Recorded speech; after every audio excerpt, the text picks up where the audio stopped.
مسیح کے مہربان اور میٹھے نام میں ناظرین آپ سب کو سلام ہو۔ میں ہوں آپ کے پروگرام کی ہوسٹ ستارہ سنیل، پروگرام حتمی سچائی کے ساتھ، اور ہمیشہ کی طرح ہمارے ساتھ موجود ہیں پاسٹر شفیق کمل صاحب۔ ہم پاسٹر صاحب کو اپنے پروگرام میں ویلکم کرتے ہیں۔ پاسٹر صاحب، آج ہم اپنے پروگرام کا آغاز جو ہے وہ ظفر اقبال صاحب ہیں، ہمارے ایک ویورز ہیں، ان کے اعتراض سے کرنا چاہیں گے، اور آج کے سوالوں کو بھی ذرا ہلکا نہ لیجیے گا پاسٹر صاحب، کافی مشکل سوال ہے۔ میں نے کبھی بھی سوالات کو ہلکا نہیں دیا، تو کافی مشکل سوال ہے۔ ظفر اقبال صاحب کا یہ کہنا ہے کہ میں سوچ رہا ہوں، اور پھر وہ اعتراض بھی کرتے ہیں۔ وہ سوچ ہی رہے ہیں کہ مسیح کو چرواہا بھی کہا گیا ہے اور برا بھی کہا گیا ہے۔ کتنا بڑا تضاد ہے اس بات میں۔ اگر وہ چرواہا ہے تو برا کیسے ہو سکتا ہے؟ اگر وہ برا ہے تو چرواہا کیسے ہو سکتا ہے؟ پاسا اعتراض تو معقول ہے ان کا۔ اعتراض تو معقول ہے، لیکن یہ والی بات کہ میں سوچ رہا ہوں، یہ بات درست نہیں ہے۔ اگر وہ سوچ کے یہ بات کرتے تو پھر اس قسم کی بات نہ کرتے، کوئی مفکروں والی بات کرتے۔ یہ اگر آپ نے ادب نہیں پڑھا، ادب سے آپ واقف نہیں ہیں، شاعری سے واقف نہیں ہیں، ڈرامے سے واقف نہیں ہیں، تو آپ اس قسم کی بات کر سکتے ہیں۔ بات یہ ہے کہ کسی کو چرواہا کہنا، کسی کو برا کہنا، کسی کو نیک کہنا، کسی کو فرشتہ کہنا، یہ استعارے ہیں۔ ٹھیک۔ تو جب ہم مسیح یسوع کو کہتے ہیں کہ وہ چرواہا ہے، تو اٹ ڈزنٹ مین کہ وہ پیشہ ورانہ طور پر چرواہے کا کام کرتا تھا، صبح 8 بجے سے لے کر شام 6 بجے تک بھیڑیں چراتا تھا۔ اس کا یہ مطلب نہیں ہے۔ استعارتاً کہا کہ میں چونکہ اپنے لوگوں کی فکر کرتا ہوں، ان کو سنبھالتا ہوں، ان کی تعلیم کی فکر کرتا ہوں، اس لیے میں ان کا چرواہا ہوں، بلکہ میں اچھا چرواہا ہوں۔ اور اس میں چرواہے کی انہوں نے ایک مثال بھی دی ہے، تمثیل بھی پیش کی کہ ایک چرواہا تھا، اس کی 100 بھیڑیں تھی، ایک بھیڑ کھو گئی تو وہ 99 کو چھوڑ کر ایک کے پیچھے چلا گیا۔ تو یہ بھی ایک تمثیل تھی، اور یہ بھی استعارتاً کہا گیا کہ ہمارے پاس اگر زیادہ لوگ ہماری تحویل میں ہیں، ہمارے پاس ہیں، لیکن ہمیں گم شدہ لوگوں کی فکر کرنی چاہیے، ان کی بحالی کی فکر کرنی چاہیے۔ تو یہ استعارتاً۔ اچھا، تو برا ان کو اس لیے کہا گیا کہ چونکہ انہوں نے بنی نوع انسان کی خاطر صلیب پر اپنی جان دی، کفارہ دی، تو استعارتاً ہی ان کو برا کہا گیا۔ اس کا یہ مطلب نہیں ہے کہ وہ واقعی بھیڑ کا بچہ تھا اور اس کو کسی چرواہے سے خریدا گیا تھا۔ نو نو نو۔ یوحنا بھی جب کہتا ہے کہ دیکھو یہ خدا کا برا ہے جو اس جہان کے گناہ اٹھا لے جاتا ہے، تو وہ بھی استعارتاً کہہ رہا تھا، اس کے قربانی کے کام کی وجہ سے وہ کہہ رہا تھا۔ خود قرآن مجید میں سورہ الصفات کے اندر لکھا ہے کہ جہاں ابراہیم کے بیٹے کی قربانی کا ذکر ہے کہ ذبیحہ عظیم کے ذریعے اس کو فدیے کے طور پر ذبیحہ عظیم دیا گیا۔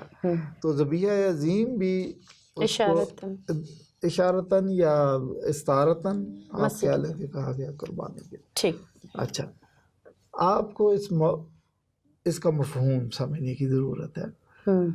وہ سچ مچ کا چرواہا یا سچ مچ کا بھیڑ کا بچہ نہیں تھا۔ اگر وہ سچ مچ کا بھیڑ کا بچہ ہوتا اور وہ باتیں بھی نہ کرتا، میں کرتا، تو پھر ہم کہتے ہیں کہ ہاں یہ چرواہا تو نہیں ہو سکتا، کیونکہ بھیڑ کا بچہ ہے۔ تو موصوف کو یہ مثالیں یا تمثیلات سمجھ نہیں آئی۔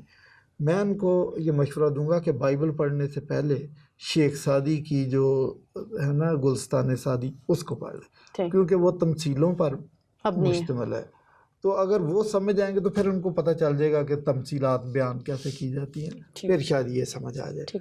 اب دیکھیں نا، اس قسم کی ہماری روزمرہ لینگویج میں چیزیں استعمال ہوتی ہیں۔ ہم کسی انسان کو کہہ دیتے ہیں یہ تو کھوٹا سکہ ہے، کیا ہمارا یہ مطلب ہے کہ سچ مچ یہ کائن ہے، یہ کھوٹا سکہ؟ نہیں، ہم کہتے ہیں کسی کام کا نہیں ہے، اس لیے کھوٹا سکہ اس کو کہہ دیتے ہیں۔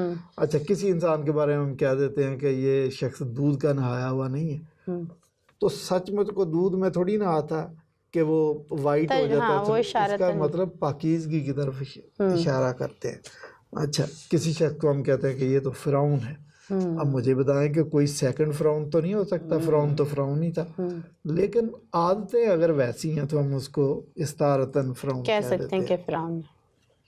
کسی انسان کو ہم کہہ دیتے ہیں جی یہ تو فرشتہ، وہ سچ مچ کا فرشتہ، تو وہ سچ مچ کا فرشتہ تو نہیں ہوتا، لیکن اس کی سیرت کی طرف اشارہ کر رہے ہوتے ہیں کہ ایک نیک سیرت کا انسان ہے۔ تو مسیح یسوع کو جب چرواہا کہا گیا یا برا کہا گیا یا راست باز کہا گیا یا خدا کا بیٹا کہا گیا، ابن آدم کہا گیا اور بھی کئی اس کے ٹائٹلز ہیں، تو وہ استعارتاً یہ کہا گیا کوئی نہ کوئی میننگ واضح کرنے کے لیے. تو موصوف پہلے ادب سے واقفیت حاصل کریں، پھر یہ باتیں سمجھ میں آ جائیں. ٹھیک. امید ہے ظفر اقبال صاحب آپ کے خیالات کا اور سوچ کا رخ اس جواب کے بعد ضرور تبدیل ہوا ہوگا. پھر بھی اگر آپ کے ذہن میں کوئی ایسی کنفیوژن ہے تو آپ ہم سے جو ہے وہ رابطہ کر سکتے ہیں. بس اب ہم اگلے سوال کی طرف چلتے ہیں. اگلا ایک اور اعتراض سامنے آتا ہے کہ اگر وہ قربانی کا برہ تھا یعنی مسیح یسوع اور خدا بھی ہے تو پھر کیا وہ اپنی قربانی خود ہی کو پیش کر رہے تھے؟ یہ بھی اسی سے ملتا جلتا سوال ہے جو پہلے آپ نے کیا. ظفر اقبال صاحب اسی قسم کے جی ہاں وہ سوالات کرتے ہیں. میں ان کے ٹرینڈ سے، ان کے مائنڈ سیٹ سے واقف ہوں. قربانی کا جو اولڈ ٹیسٹامنٹ میں کانسیپٹ ہے، کاہن کے سامنے جا کر ایک گناہ گار انسان قربانی کرتا تھا، اور یہ قربانی دراصل ہیکل میں قربان گاہ پر پیش کی جاتی تھی اور خدا ہی کے سامنے یہ قربانی رکھی جاتی تھی. ٹھیک ہے، یہ بات تو ان کی صحیح ہے.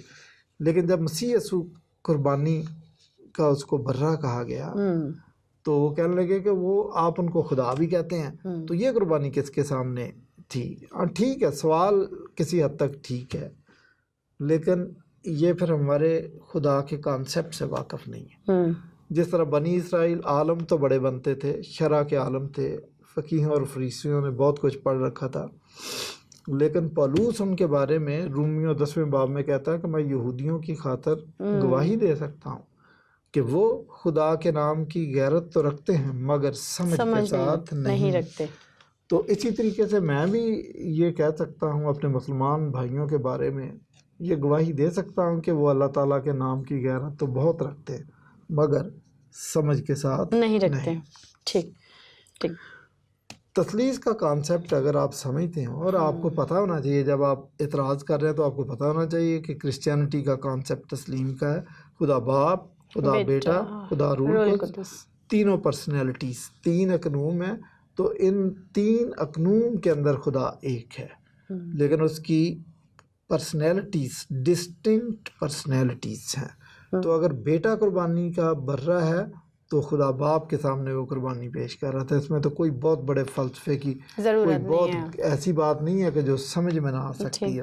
لیکن اگر آپ اپنی آنکھیں بند کر کے اسلامی تصور توحید ذہن میں رکھ کے تو مسیحوں کی تثلیث کا سوال پوچھے تو آپ کی سمجھ میں بالکل نہیں آئے گا. پہلے تو اپنا مائنڈ کلیئر کریں اور ہمارے کانسیپٹ کو سمجھنے کی کوشش کریں. اس کے بعد اگر آپ کے ذہن میں کوئی سوال باقی ہے تو کریں، ہم کوشش کریں گے کہ اس کا جواب دیں. ٹھیک ہے. اب آپ اگلے سوال کی طرف چلتے ہیں. اگر وہ یعنی خدا مسیح یسوع اگر وہ خدا بیٹا ہونے کے باعث خدا باپ کو قربانی پیش کر رہے تھے تو پھر 2 الگ الگ وجود ہونے سے توحید تو رخصت ہو گئی، یعنی کہ توحید کی تو پھر چھٹی ہو گئی. یہ بھی وہ دوسرے سوال سے ملتا جلتا ہی سوال ہے کہ خدا بیٹا خدا باپ کو قربانی پیش کر رہا تھا. تو میں نے تو ابھی جواب دے دیا کہ ہمارا تو تثلیث کا کانسیپٹ ہے. تثلیث کے اندر 3 ڈسٹنکٹ پرسنالٹیز ہیں، اور یہودی بھی یہ بات جانتے ہیں اور مسلمان بھی یہ جانتے ہیں کہ ہمارا بیسک ڈفرنس جو ہے اسلام اور اس میں وہ خدا کے تصور کا ہی ہے. تو اگر آپ کو پتہ ہے تو پھر بار بار آپ وہی راگ الاپتے جائیں. چلیں بس اب ہمارا کام ہے ان کی کنفیوژن دور کرنا. امید ہے کہ ان کو سمجھ میں آ رہا ہوگا. اور ذرا ایک بات اور کہ توحید رخصت نہیں ہوتی. میں نے یہ کئی دفعہ پہلے بھی یہ بات بتائی ہے کہ آپ لوگ کسی لفظ کا مطلب ڈکشنری سے تعین کرنے کی کوشش کرتے ہیں. ڈکشنری آپ کو صرف اس لفظ کا اس کا جو مفہوم ہے اس کا ایک آئیڈیا دیتی ہے، ایگزیکٹ میننگ نہیں دیتی. ایگزیکٹ میننگ کسی کتاب اور اس کے کانٹیکسٹ کے اندر ہوتا ہے، یہ یاد رکھیے گا. اب توحید کے بارے میں ایک مطلب تو وہ جو مسلمان سمجھتے، یہ پین دیجیے گا مجھے ذرا، کہ تو ڈکشنری توحید کے بارے میں یا ایک کے بارے میں یہ کہتی کہ ایک اس طرح ہوتا ہے. بائبل اس طرح بھی بیان کرتی ہے کہ ایک کا مطلب یہ بھی ہے، لیکن کئی جگہوں پر ایک کا مطلب وہ نہیں ہے جو ڈکشنری بیان کرتی ہے. مثلا جب شادی ہوتی ہے تو بائبل کہتی ہے کہ مرد اپنے ماں باپ کو چھوڑے گا اور بیوی سے ملا رہے گا اور وہ دونوں ایک جسم ہوں گے. اب یہاں پر ایک کا مطلب وہ نہیں ہے جو آپ سمجھتے ہیں جو ڈکشنری نے آپ کو بتایا. اچھا، پھر مسیح یسوع نے بھی کہا اے باپ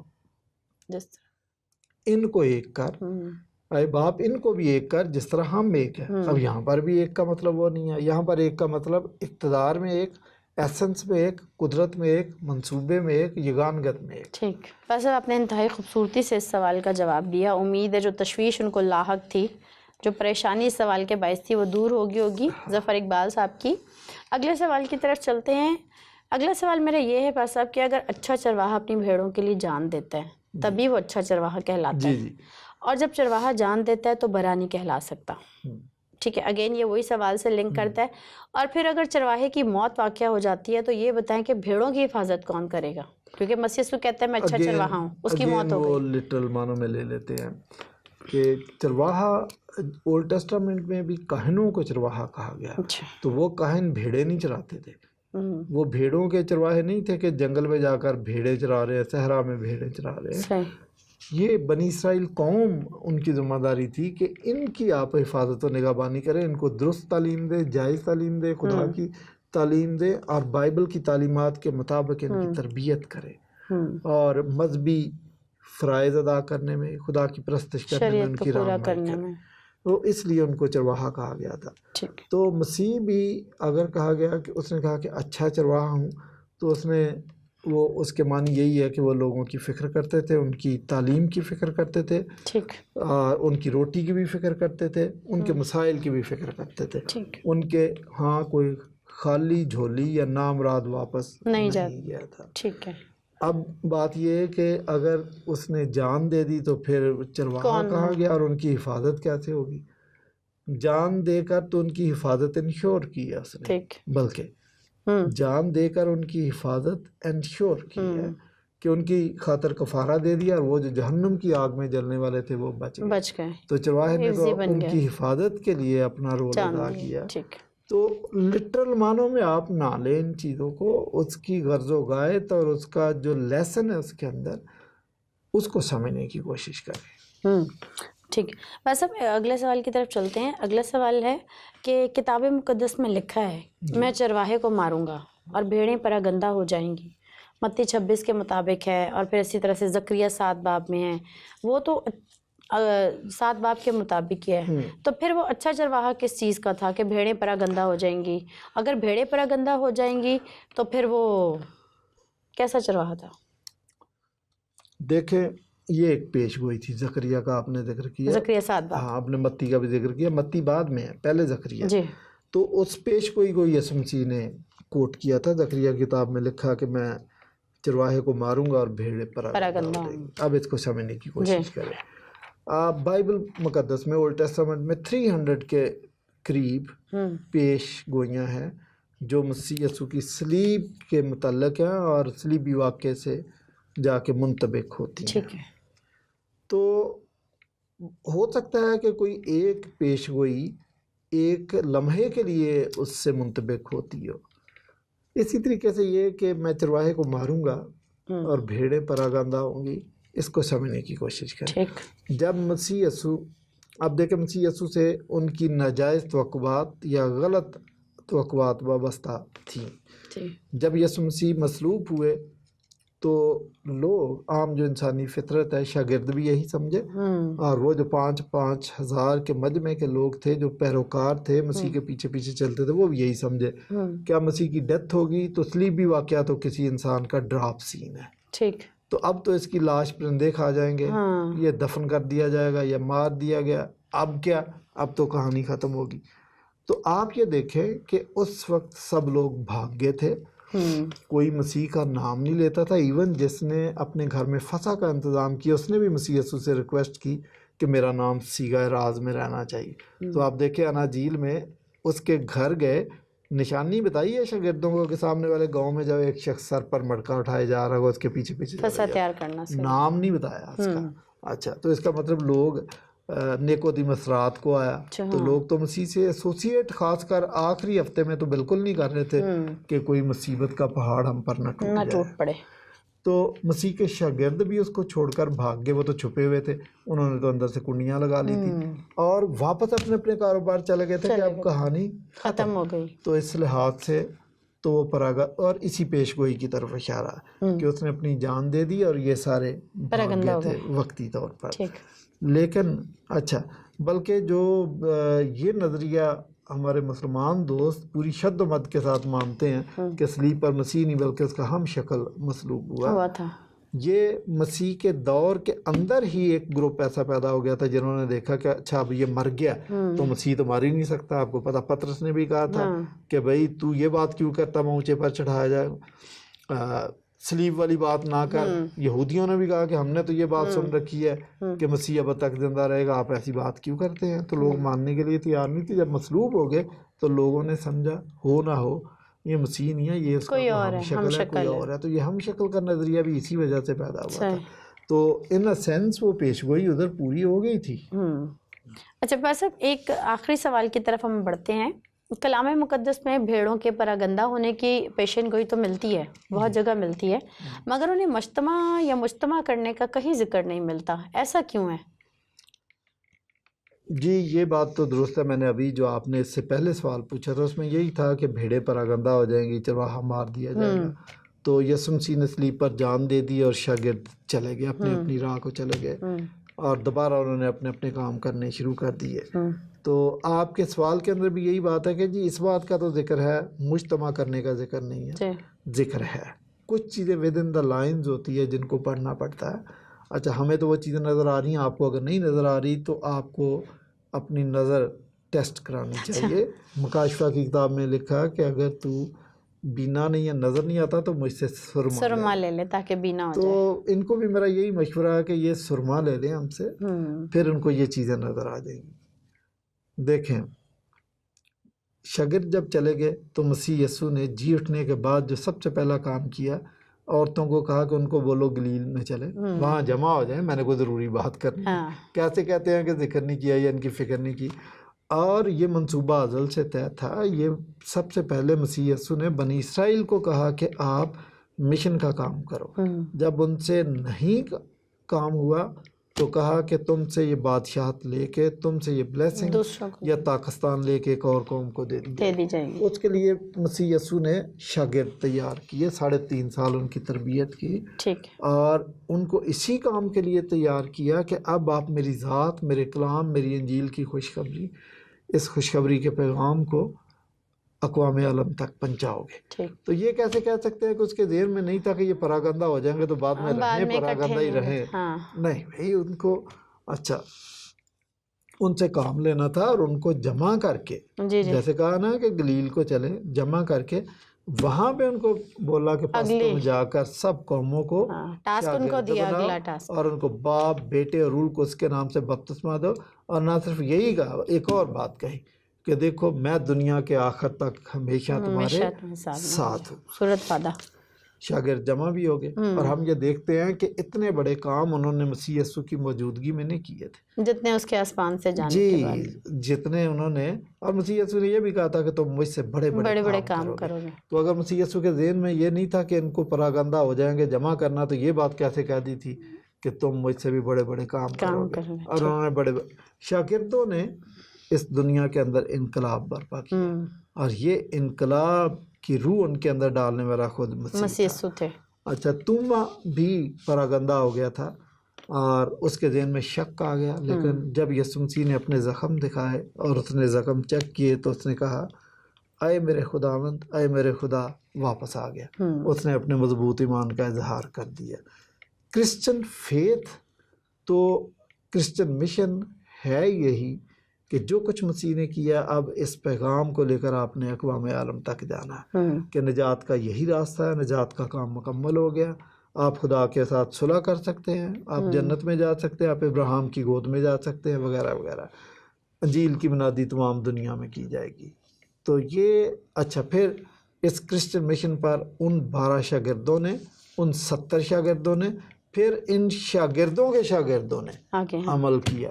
اور میں آپ کو بتاؤں کہ پہلی 3 صدیوں میں ان شاگردوں نے، ان مسیحیوں نے اتنا بڑا کام کیا جو بعد میں ماڈرن مشنری موومنٹ نے بھی اتنا کام نہیں کیا، حالانکہ ان کو بھی میں سلیوٹ پیش کرتا ہوں کہ انہوں نے بڑا کام کیا. تو یہ کیسے کام ہو رہا تھا؟ اگر وہ مجتمع نہیں تھے. ان کو مجتمع نہیں کیا گیا, ان کو جمع کیا گیا, ان کو دوبارہ ٹاسک دیا گیا, اور یہ ٹاسک پہلے ان کو سمجھایا گیا کہ اس کام کے لیے تمہیں تیار کر رہا ہوں, تو وہ تیار ہو گئے. اچھا 2000 سال سے چرچ آگے بڑھ رہا ہے, قائم ہے, تسلسل کے ساتھ آگے بڑھ رہا ہے.